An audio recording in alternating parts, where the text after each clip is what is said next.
Allah yang punya kewenangan untuk memberikan hidayah. Nah, supaya anak-anak kita diberikan hidayah, pasangan kita diberikan hidayah, maka perbaiki hubungan kita dengan Allah. Kalau Allah sudah ridho, maka Allah akan memberikan hidayah kepada orang-orang yang kita cintai.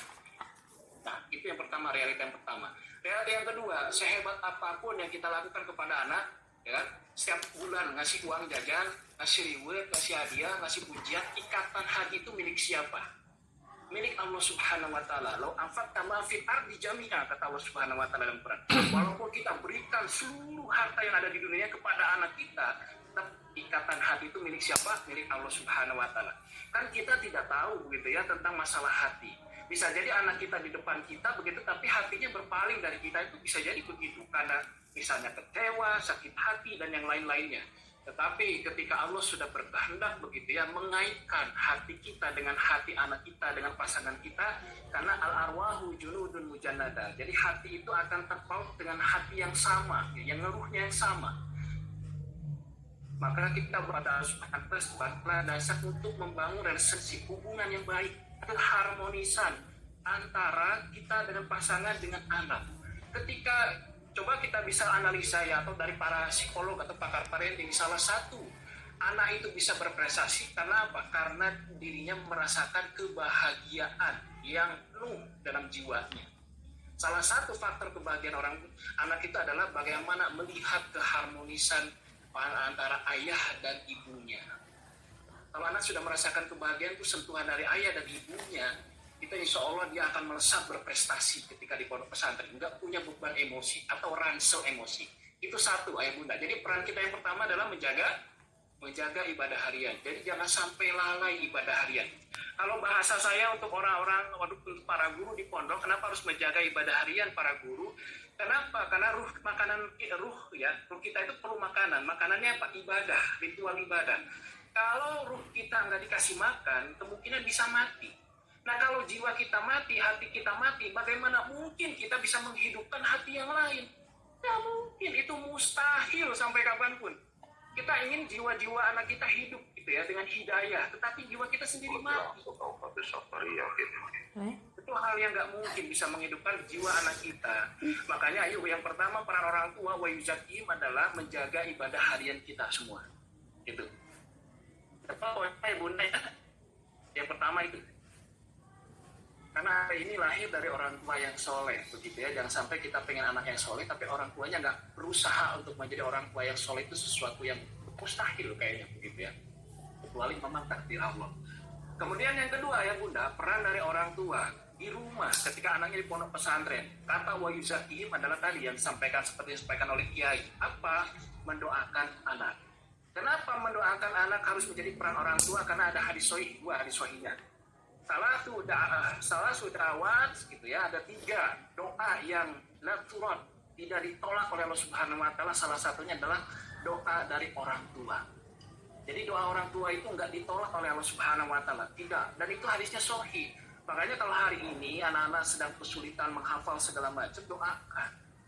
Tetapi doa yang diterima oleh Allah yang ikhlas begitu ya, yang memang tulus mendoakan. Saya merasakan sendiri, ayah dan bunda, saya menjadi seorang anak hari ini. Saya punya orang tua. Ketika orang tua, saya minta doa orang tua. Ketika orang tua mendoakan, betul. Yang saya rasakan kehidupan saya dimudahkan oleh Allah Subhanahu wa taala. Sepertinya semua yang saya inginkan di dunia ini Allah berikan. Kenapa? Karena orang tua dulu. Yes. Itu didoakan sama orang tua, gitu ya. Tetapi kalau ada pertanyaan, Ustaz, saya sudah berdoa setiap hari, tapi kok gitu ya, kayaknya belum dikabulkan terus. Nah, ini ada kaitannya dengan yang ketiga, yuzakihim. Harus bebas dulu dari maksiat, dari dosa. Yang pertama, maksiat dari Allah. Pastikan begitu ya, harta yang dikirimkan kepada anak setiap bulan itu harus halal. Karena pernah terjadi di zamannya Rasulullah, jadi seorang itu berdoa, ya Rabb, itu berdoa kepada Allah, tetapi makanan yang dimakannya haram, baju yang digunakannya haram, makanan, minuman yang diminumnya haram. Itu bagaimana mungkin Allah mengabulkan doanya kalau semua yang digunakannya haram, gitu ya. Hati-hati gitu ya, masalah yang subhat jangan dibawa ke rumah. Ya.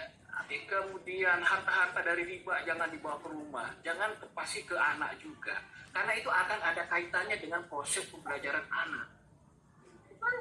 Pertama tadi doanya nggak dikabulin begitu ya, anak pengen soleh nggak jadi soleh begitu ya, karena tadi terhalang dengan harta yang haram tadi. Jadi hati-hati mencari harta untuk para ayah begitu ya, para ayah tolong begitu ya, dibawa ke rumah betul-betul yang halal, halal secara jenisnya, halal secara caranya begitu ya, cara mendapatkannya itu penting gitu ya. Kalau hari ini misalnya anak-anak kita susah menghafal dan segala macamnya gitu ya, punya kendala dalam belajar, bisa jadi bukan karena kemampuannya, batas kemampuan yang bisa jadi. Kenapa? Karena di dalam darah anak kita ini ada harta yang haram.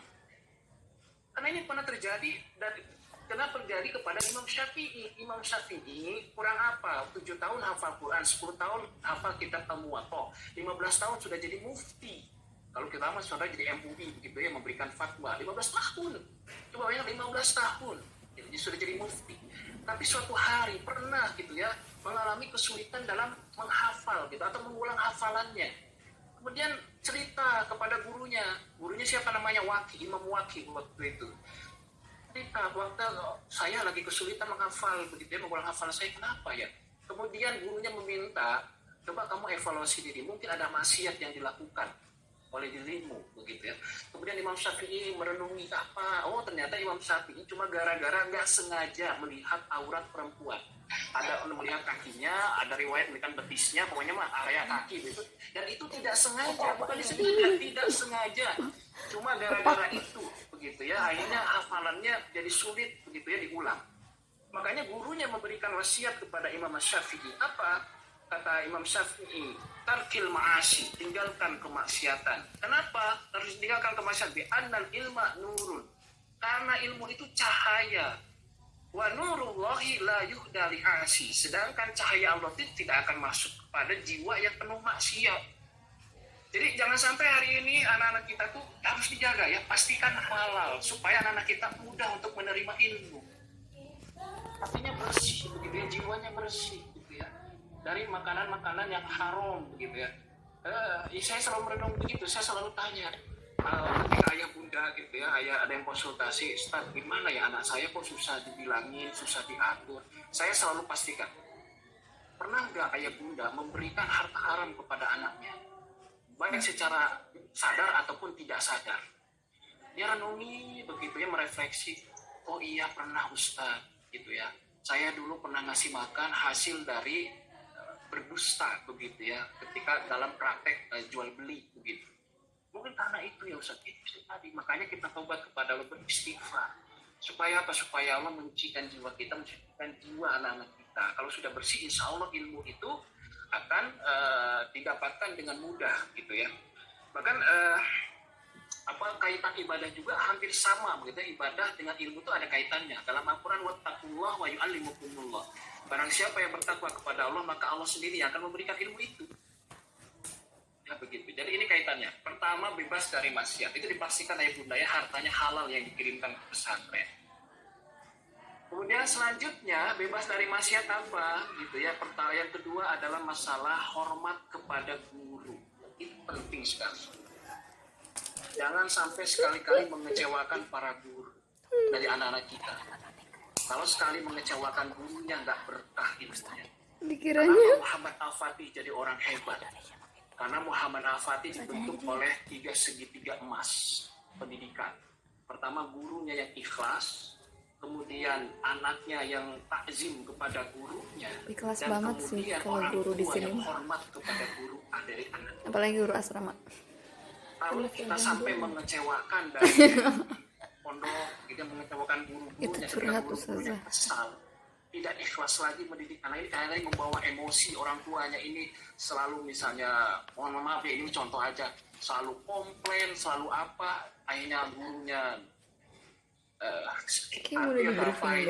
ketika proses pembelajaran kurang ikhlas, akhirnya ilmunya tidak berkah. Apa yang harus kita lakukan ayah bunda ini penting sekali. Saya bukan mewakili pondok ya, bukan orang dalam, tetapi ini sebagai orang tua juga. Saya pun punya anak saya juga sama begitu ya, sekolah. Saya selalu hormat apapun yang diberikan oleh guru, gitu ya. Saya mungkin kalau saya dari sudut pandang orang tua, saya melihat anak saya doang.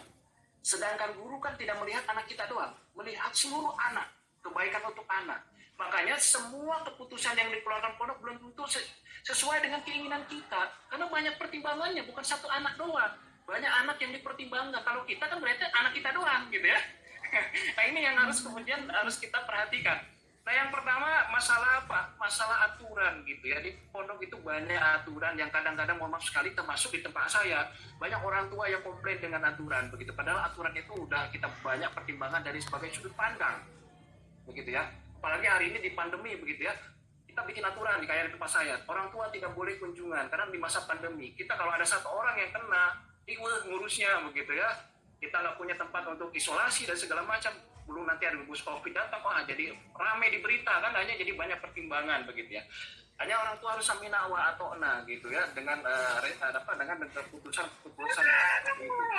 Itu kenapa? Jangan sampai kita mengecewakan pondok, karena ayah bunda ketika pondok membuat aturan itu yang terbaik untuk semuanya, bukan hanya untuk satu anak atau dua anak. Kalau kita tidak patuh dengan aturan dibuat pondok sampai mengecewakan, nanti kita akan mengalami kegagalan karena ketidakberkahan itu. Itu pernah terjadi yang dialami oleh Rasulullah. Kapan? Ketika perang Uhud. Kata Rasulullah, tolong pasukan panah ada di bukit, jangan turun apapun yang terjadi. Itu perintah Rasulullah. Tetapi karena melihat gonimah di bawah begitu ya, dan dirasa bahwa musuh sudah dipukul begitu ya, tiba-tiba pada turun. Tetapi saat itu Khalid bin Walid yang masih belum masuk Islam gitu, melihat kondisi itu memutar balik pasukannya lewat belakang. Akhirnya aduh kacar kacir tuh pasukan umat Islam. Nah hari ini ketika pondok sudah teratur begitu ya, supaya semua proses pendidikan ini bisa berjalan dengan baik, efektif, kemudian kita tidak mengikuti aturan yang sudah dibuat oleh pondok, itu bisa merusak ritme perjuangan ya bunda, baik untuk anak ataupun untuk pondok, jadi kacau balau. Akhirnya tadi kondisinya sudah kondusif, jadi tidak kondusif gara-gara tadi nggak patuh. Seperti pada perang Uhud, akhirnya mendapatkan kekalahan di perang Uhud. Bahkan di perang Uhud nyaris Rasulullah itu wafat itu. Masuk ke dalam lubang, tapi para sahabat kemudian melindungi Rasulullah SAW pada waktu itu. Jadi jangan sampai nanti di pondok ini kacau balau proses pendidikan gara-gara banyak orang tua yang tidak taat pada aturan pondok.